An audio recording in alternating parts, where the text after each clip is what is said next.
My girlfriend said, "I'm still exploring my options." I replied, "You're free to explore now."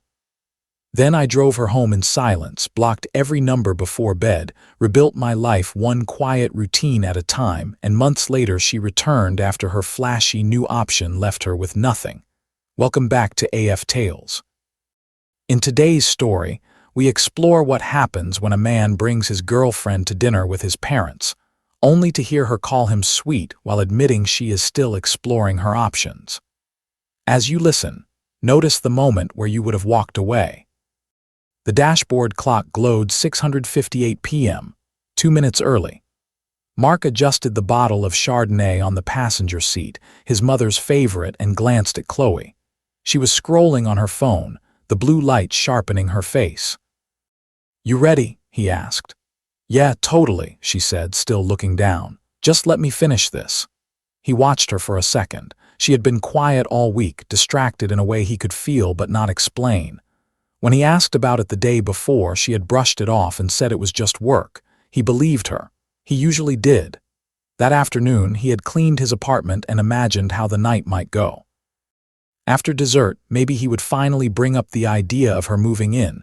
His place was bigger. It was closer to her job. It made sense. He had already practiced the words in his head. "Okay, let's go," she said at last, sliding her phone into her purse.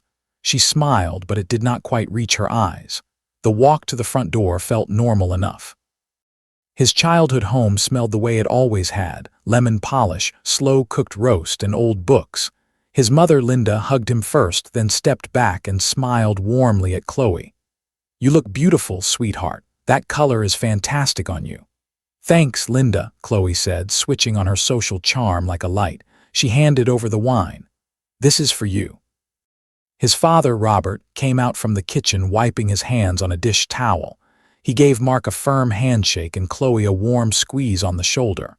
"The maestro is almost finished. Sit down, both of you." They settled into the living room. The good glasses were out. Sinatra played softly from the old stereo. It looked like the kind of evening Mark had always hoped for: steady, warm, ordinary in the best way. Chloe sat close beside him on the sofa, her leg against his. His earlier nerves began to fade. Maybe he had overthought the whole week. Maybe everything was fine. Dinner was pot roast with carrots and potatoes cooked until they almost melted. Conversation moved easily. His father asked about the new software rollout at Mark's firm. His mother asked Chloe about the charity gala she had been planning. "It's going to be incredible," Chloe said, her hands moving as she spoke. "We've got a silent auction item that's a weekend ski trip to Aspen. I'm this close to stealing it for myself." His parents laughed. Chloe laughed with them. She was glowing at the center of the table, and Mark watched her with the comfortable pride of someone who thought he had chosen well. Then Linda poured a little more wine and asked the question Mark had secretly been hoping for. "So, you too," she said gently. "We don't want to pry, but any big plans on the horizon? You seem so wonderfully settled." That was the opening. Mark felt his heart lift. Under the table, Chloe's hand found his. Her fingers were cool. He took it as support, maybe even a sign that she knew where his mind was going. He opened his mouth to speak, but Chloe beat him to it. "You know, Linda," she said, leaning forward a little, "that's such a great question." She looked from his mother to his father, then down at their joined hands on the tablecloth. She gave his hand a small pat. "Mark is the sweetest man I've ever known, truly, so kind, so stable." She said stable like she was describing furniture, something useful, something safe, something that stayed where you put it.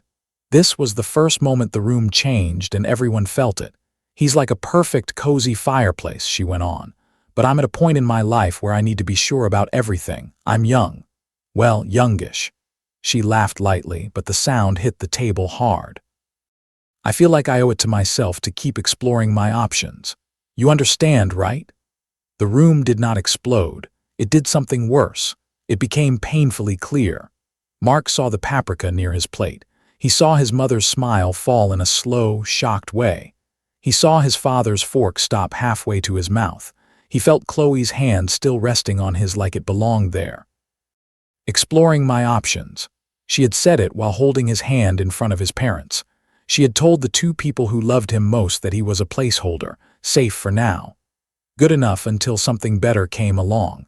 Some people call this honesty. It is not. Honesty without respect is just cruelty said out loud. The silence settled over the table. From the living room, faint and cheerful, Sinatra kept singing. Mark looked down at Chloe's hand resting on his. Then very calmly he slid his own hand out from under hers. The scrape of his chair against the hardwood floor made everyone look up. He stood. His mother's eyes were wide and wet. His father's jaw was tight enough to cut glass. "We should go," Mark said. His voice was flat. Not angry, not loud, just done. Chloe stared up at him, confused now. "Mark, what are you doing?" "We're leaving." He walked around the table and pulled out her chair.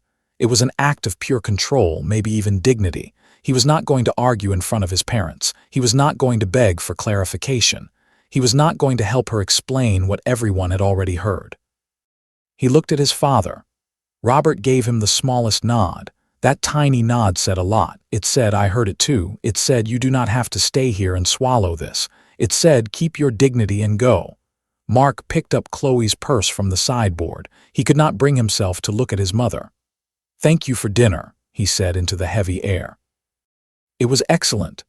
Then he walked Chloe out of the house. The cold night air hit them both hard. She found her voice halfway to the car. "Mark, stop. What was that? You're being ridiculous." He said nothing. He unlocked the car, got in, and started the engine. She stood outside for half a second, then yanked the passenger door open and slid in. "Are you serious right now?" she demanded. "You dragged me out of there over one little comment." Mark pulled away from the curb and turned onto the dark neighborhood street. "It wasn't a little comment, Chloe." "Oh my God, you are so sensitive," she snapped. "I was just being honest. I was being real. Isn't that what you always say you want?" "Honesty," he said quietly. "Not that." She threw up her hands. "Yes, that. I love you, Mark. You know I do. But love is not always enough. There's a whole world out there. I have needs. I have curiosities. Is it a crime to want to be sure?" He signaled for a turn. The clicking blinker filled the car. "So I'm an experiment," he said. "No, don't twist my words. You're my foundation. But even foundations get inspected, right? To make sure they can handle what's being built on them." He tightened his grip on the steering wheel. "You humiliated me," he said. "In front of my parents, you turned 2 years of my life into a trial run." "I did not. You're catastrophizing. They adore me. They understood what I meant. You're just choosing to be hurt because anything outside your perfect little plan scares you." For the rest of the drive, she kept going. She wrapped selfishness in modern language and handed it back like wisdom. She said she needed to grow. She said she wanted more life experience. She said he was sweet, but sweetness could be passive. She said this was healthy, this was normal, this was what modern dating looked like. At some point, the content stopped mattering. The pattern was obvious. She had no problem hurting him as long as she got to feel enlightened while doing it. At this point, many people still try to explain themselves. They try to rescue the relationship with better words. But when someone has already made you temporary in their mind, no speech will turn you back into a priority. Mark drove in silence. When they reached her apartment building, he pulled into a visitor spot and put the car in park. The engine idled. The quiet returned. She turned to him, waiting for the fight now. Waiting for anger, tears, pleading, something she could push against. Instead, Mark unbuckled, got out, walked around the car, and opened her door. She stepped out and searched his face. "Mark, talk to me, please." He looked at her fully now, at the woman he had pictured in his future, at the woman who had sat in his parents' dining room and told everyone she was still shopping. He felt nothing but clarity. She reached toward his arm. He stepped back. That seemed to scare her more than anything else. Not yelling, not insults, just distance. "You're free to explore now," he said. Then he got back in the car and drove away.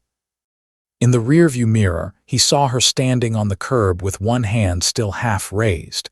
He did not wait to see what she did next. By the time he got home, the weight in the car was gone. It was just him, the road, and a silence that no longer belonged to her. Back in his apartment, he stood in the middle of the living room and breathed. He did not throw anything. He did not break down, he did not spiral. This part matters. Strength does not always look dramatic. Sometimes it looks like standing in your own home and deciding you are not going to chase someone who just told you were not enough. His phone buzzed. It was his mother. "Mark, honey, are you?" "I'm okay, Mom," he said gently. "It's over." A long pause came through the line. "What she said at my table." "I know," he said. "Please, I just can't talk about it right now." "Okay," she whispered. "We're here." After he hung up, he opened his contacts and blocked Chloe's number. Then he blocked her everywhere else: Instagram, Facebook, Spotify, every digital thread that tied her to his life. It took less than 3 minutes. He was not raging. He was cleaning up a wound before it got infected. The first night, he slept heavily. The second night, he woke at 300 a.m. and replayed the dinner in his head with cold, exact detail. Her words, his mother's face, his father's frozen fork. He let the humiliation move through him instead of pretending it was not there. That was probably why it did not stay as long as it could have. He went to work the next day. He coded. He sat through meetings. He ate lunch at his desk. His hands still worked. His mind still worked. The world had not ended. Then after work, he started building a new routine. He joined a real gym. Not the casual place he had drifted through before, but a serious one with racks, chalk, and trainers who corrected your form without wasting words. He hired someone for a few sessions just to learn how not to hurt himself. The first time he deadlifted a weight that felt impossible, he thought about Chloe patting his hand and calling him sweet and stable. He locked out the lift anyway. The crash of the weights hitting the floor was deeply satisfying. He texted his friends and told them the relationship was over. "No drama, just different paths," he wrote. They offered drinks and a chance to vent. He thanked them but passed for now. Instead, he called James, an old college friend who had moved back to the city the year before. They met for burgers and talked about work, bad startups, marketing nonsense, and a sci-fi show they both liked. They did not talk about Chloe. That also mattered. Healing does not always happen through one big emotional talk. Sometimes it happens through normal evenings that remind you your whole identity was never supposed to be one person. Mark also enrolled in an online certification course he had been putting off for a year. He built a new structure for his evenings. Gym, study, cook, sleep, repeat. He learned how to make salmon with crisp skin and a garlic cream sauce. He sat at his kitchen island listening to history podcasts and ate food he had made for himself. Weeks turned into months. The sharpness faded. Chloe became less of an ache and more of a fact, a thing that had happened. A scar he no longer touched all the time. The first piece of news came on a rainy Tuesday. Mark was meeting James for coffee when James arrived late, looking like he had already heard something messy. "Sorry," James said, sliding into the booth. "Got pulled into a drama vortex." Mark raised an eyebrow. "Mutual acquaintance," James said carefully. He knew Mark had cut every path back into Chloe's orbit. "Apparently Chloe's new thing is intense." Mark said nothing. "Guy named Jason," James continued. "Some entrepreneur type. Sells imported flashlight batteries online or something. Drives a leased Maserati. Total vibe guy." Mark waited. "From what I hear, they're chaos. 1 week it's Vegas. The next she's crying at brunch because he won't do labels. Her friends are exhausted." Mark took a sip of coffee and looked out at the rain on the window. "She wanted excitement," he said. "Sounds like she found it." James studied him. "You're different." "Am I?" "Yeah, the old you would have asked if she was okay." James was right. The old version of Mark probably would have felt responsible, probably would have wanted to help even after being disrespected, but that version of him had ended at his parents' dinner table. "I'm not responsible for her choices," Mark said. It was the simplest truth in the world, and once he said it, it stayed with him. About a year passed. His certification went on LinkedIn. His salary went up. His body changed, not into anything extreme, just stronger, more capable. His apartment stopped feeling empty and started feeling peaceful. Then the updates kept coming in small, indirect ways. He saw Chloe's best friend Mia at a grocery store. She looked tired. She gave him a small, awkward wave. He nodded and kept walking. Later, James told him Mia and Chloe had blown up at each other and were not really speaking anymore. The reason, again, was Jason. The glamorous photos online had slowed down, then stopped. A few vague posts appeared, a quote about betrayal, a lonely wine glass. Then long stretches of nothing. One evening, while waiting for code to compile, Mark finally looked up Jason's business. It was easy to find. The website was flashy and shallow, full of stock photos and words like disrupt and synergy. A few more clicks led to state records. The company had been dissolved months earlier for non-payment of fees. On a local business forum, someone had left a blunt warning calling him a scammer, so that was the option she had chosen to explore. Mark felt no joy from it, no revenge, just confirmation. Sometimes karma is not dramatic. Sometimes it is simply the natural result of betting on appearances and calling it depth. Then came the first direct contact, a text from an unknown number on a Sunday morning. "Mark, it's Chloe. I know I probably shouldn't be texting you. I think I made a terrible mistake. Can we talk?"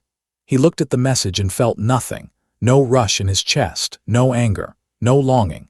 He put the phone face down, finished his chapter, made another cup of coffee, and watched a bird building a nest outside the window. 2 hours later, another message came. "Please." This time, he saved the number under a new contact name. "Do not answer." Then he blocked it. A week later, a voicemail came through from that same contact. He let it ring out while he reviewed plans for a small deck he wanted to build on his patio. Later, while cleaning his tools, he played it on speaker. Her voice sounded thin, shaky, stripped of all the confidence she once wore like armor. "Mark, it's me. I know you probably hate me. I just need you to know I'm sorry. I was scared and stupid and young, and I said the worst thing to the best person I've ever known. You were my home. I didn't know what I had until I set it on fire. Please, can you just call me back? I'm so lost." Then a sniffle. Then the call ended. Mark saved the voicemail, not because it moved him, but because it showed something clearly. At his parents' dinner table, she had spoken from a place of superiority. Now she was speaking from need. It was useful to remember the difference. The next contact came through Mia. "Mark," she said, opening with that careful tone people use when they want something. "Hi, how are you?" "I'm well, Mia. What can I do for you?" A small pause. "I'm calling about Chloe." "I assumed." "She's really not doing well, Mark. That guy Jason was a nightmare. He took money from her, lied about everything. It was all fake. She's completely wrecked." "I'm aware he was unsuccessful," Mark said. Mia hesitated. His lack of emotion was clearly not helping her case. "She's hurting. She's alone. A lot of us are just tired of the drama, honestly. She needs someone stable." There it was, not accountability, not respect for what she had done. Just a request for Mark to return to the role she had publicly minimized but privately still wanted access to.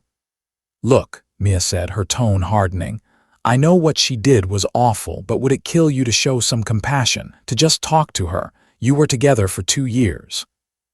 Doesn't that mean anything to you?" Mark leaned back in his chair and looked out at the city lights. "My compassion was spent a long time ago," he said. "I'm not responsible for the consequences of her choices. She wanted freedom. Freedom includes results. That's cold. It's factual." Mia hung up. Then came more text from more new numbers. "Why won't you answer me?" "I said I was sorry. You were never this cruel. Is this your revenge? I'm falling apart." He did not reply. He did not even bother blocking every new number right away. The messages no longer reached him in the way they were meant to. They were just proof of the same old pattern. Her pain was now somehow supposed to become his duty. The final confrontation came on a Thursday evening. Mark was in his kitchen chopping vegetables when the buzzer to his apartment building went off. He ignored it. It rang again, longer. Then again, rapid and frantic. He sighed, wiped his hands, walked to the intercom and pressed the button without speaking. "Mark, it's me. I know you're there. Please, I need to see you." He said nothing and released the button. The buzzer screamed again. He knew his neighbors would complain if it kept going, so he chose the path with the least damage to his peace. He buzzed her in. When she reached his door, he opened it only partway and stood in the frame with his arms crossed. Chloe looked worn down. Her clothes were wrinkled. Her makeup was smudged. The bright social polish was gone. In its place was pure desperation.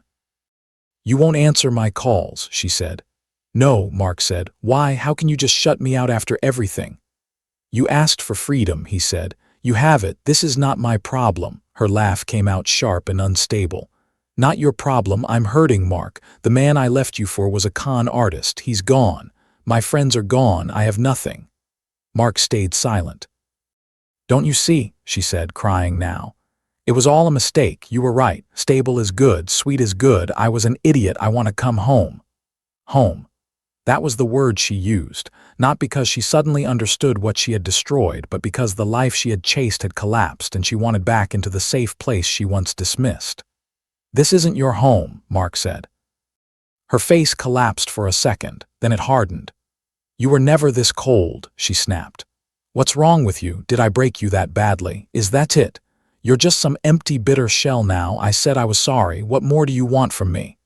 There it was again. The anger underneath the apology, the entitlement underneath the tears. When kindness no longer works, some people switch to blame. It is a useful pattern to learn early. Mark looked at her calmly. "I don't want anything from you, Chloe, not a thing." The sentence landed harder than any insult could have. Her anger drained out of her face. She looked small, confused, unnecessary. She opened her mouth, but nothing came. "Goodbye," Mark said, then he closed the door. He heard a muffled sob in the hallway, then footsteps fading away. He returned to the kitchen, picked up the knife and finished dicing the onion. The tears in his eyes came from the vegetable, nothing else. Months later, on a bright Saturday morning, Mark stood in the city farmer's market with a woven basket in one hand and Sarah's hand in the other. Sarah was a landscape architect he had met through a work project. She had a calm presence and a smile that felt real, not performed. They had been dating for 4 months. It was easy, quiet, mutual. They were discussing tomatoes when Mark felt a familiar stare and looked up. Chloe stood about 10 feet away near a flower stall holding an overpriced latte. She looked put together, but tightly so, like she had assembled herself in a hurry. Her eyes moved from his face to Sarah to their joined hands. Sarah noticed the shift in him. "Friend of yours?" she asked. "Someone I used to know," Mark said softly. Chloe was already walking toward them. "Mark," she said. "Hi, Chloe."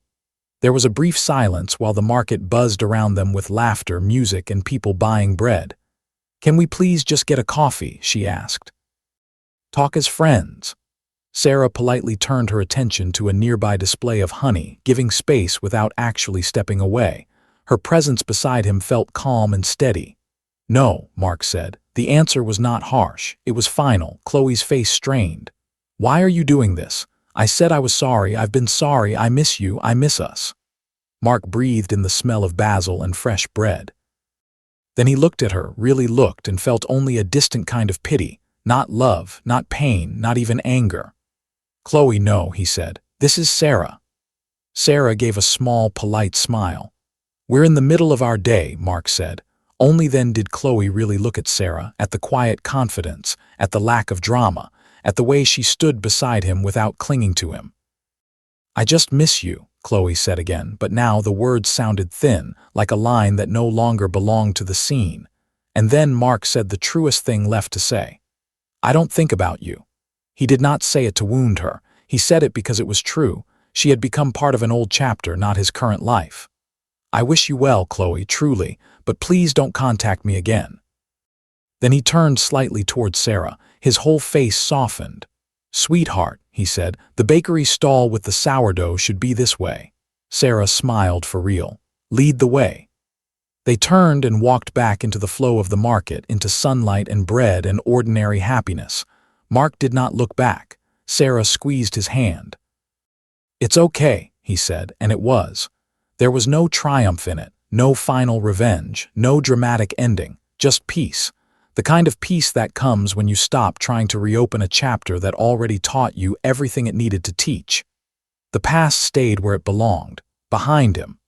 Before we close, there are a few lessons in this story worth holding on to. Lesson 1. If someone calls you safe and stable in public while treating you as temporary in private, believe the action, not the compliment. Lesson 2. Honesty without respect is not maturity. It is cruelty dressed up in better language. Lesson 3. You do not have to stay available to people who hurt you just because they regret the outcome later. Lesson 4. An apology is not always accountability. Sometimes it is just a request to get access back. Lesson 5. Peace often begins the moment you stop seeing someone else's chaos as your responsibility. Lesson 6. Moving on is not always dramatic. Sometimes it is quiet, steady, and complete. What would you have done if someone said that to your family at the dinner table? And do you think Mark was right to shut the door for good, or should he have given Chloe one last conversation?